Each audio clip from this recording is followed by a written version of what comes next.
Hello, chess family. It's me, National Master Jesse James, and it's time for another installment of Let's Play the London System. Alright, guys, here we go. This time we're taking a look at the Chigorin setup. So we start off with knight f3, d5, d4, knight c6. This is already the Chigorin idea right here.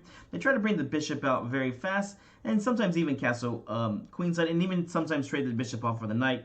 A lot of times black will give up the bishop pair just to have these beautiful knights over here. With that being said, the London system does not fall for any of this kind of shenanigans. Here we're simply just going to be going bishop to f4, a really good win rate against the Chigorin setup. Bishop g4, again, like I said, they're going to maybe look about trying to trade this off. No worries, we're just going to play pawn e3 and never mind to what they're up to. Pawn to e6, bishop to e2, keeping it nice and simple. We don't put it to d3 this time. If you do put it to d3 in this variation, you can see that black will have the option of playing something, maybe something like knight to b4 and something like pawn to c5 later on. With that being said, bishop e2 gets played.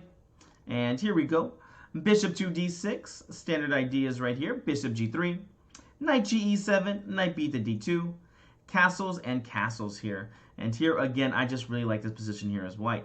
Why do I think this is better? Well, here they already broke the rule. Against d4 openings, you should be trying to achieve c5 as soon as possible. Well, you can see the knight's in the way here, so they're just going to have a bad pawn structure because of that. So what happens a lot of times is we're going to be playing c4, we'll trade it off, and then we're going to be attacking this backwards c pawn, which means in this one, typically we do go for a queenside attack. With that being said, white gets everything they want, and well, it is able to control the board and ends with a very nice kingside checkmate. Alright, here we go. So knight f5 got played. It's okay, hold your guns. Remember, what should we do in this situation? We should head queenside, so pawn c4 gets played.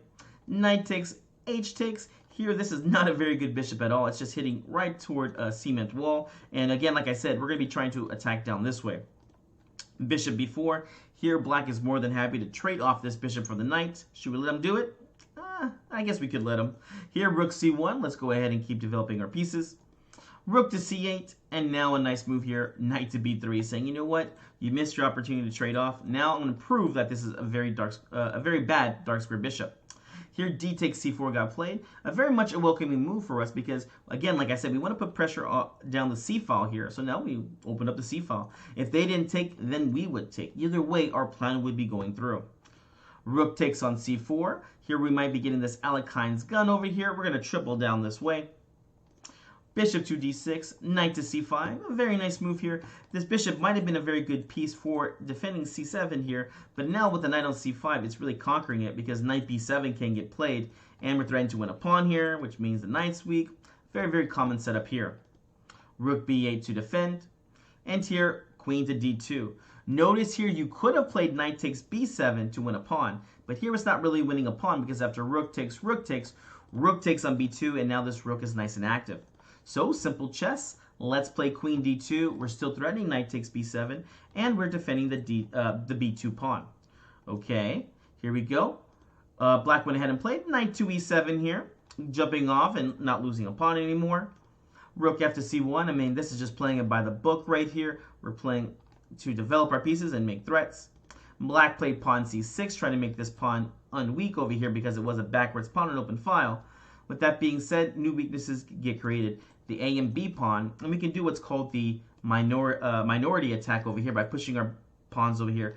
The 2 pawns versus 3 pawns means that, well, we can trade off 2 pawns, making this one an isolated pawn over here, or one of them can become one in the future.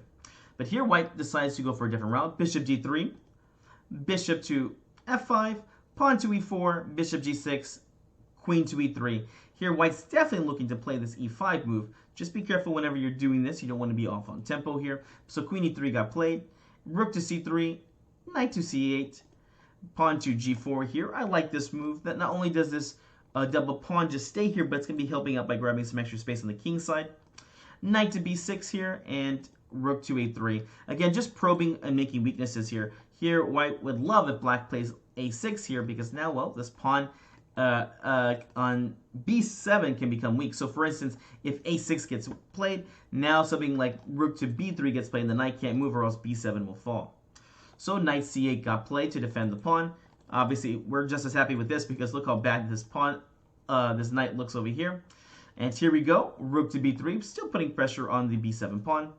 Queen c7, G3, knight to B6, and I like this G3 move here.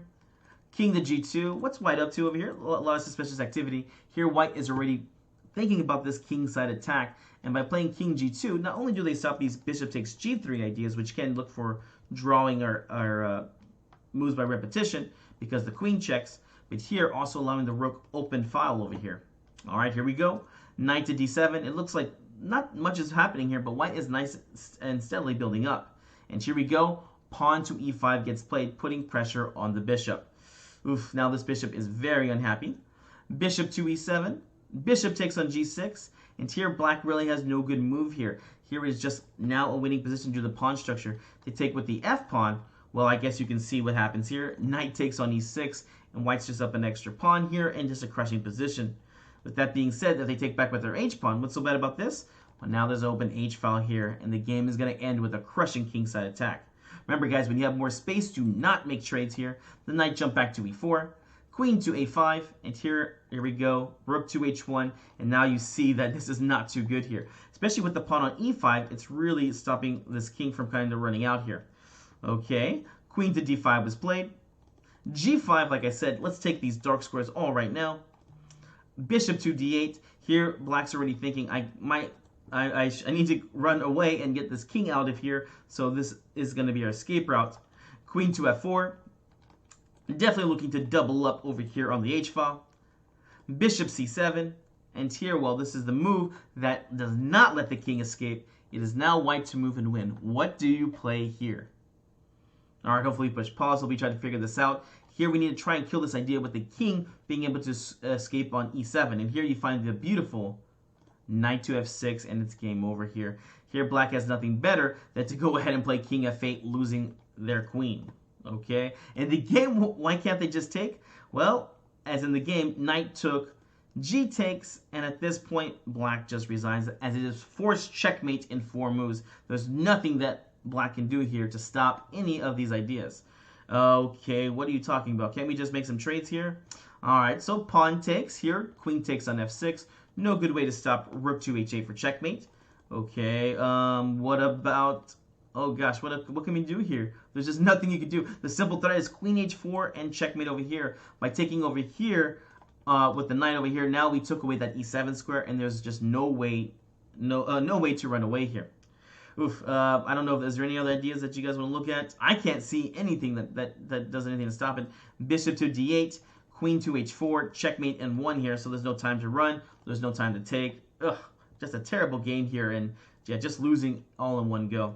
Alright guys, hope you enjoyed this one. This was the London system versus the Chigorin setup, which is very simple. Just play normal chess here, and just remember that after you get your development finished up, typically it's a good idea to go down the queen side and open up the c file. Remember, when you're playing against d4, black needs to play pawn c5 to try and make some weaknesses. Alright guys, hope you enjoyed this game. We'll see you in the next video.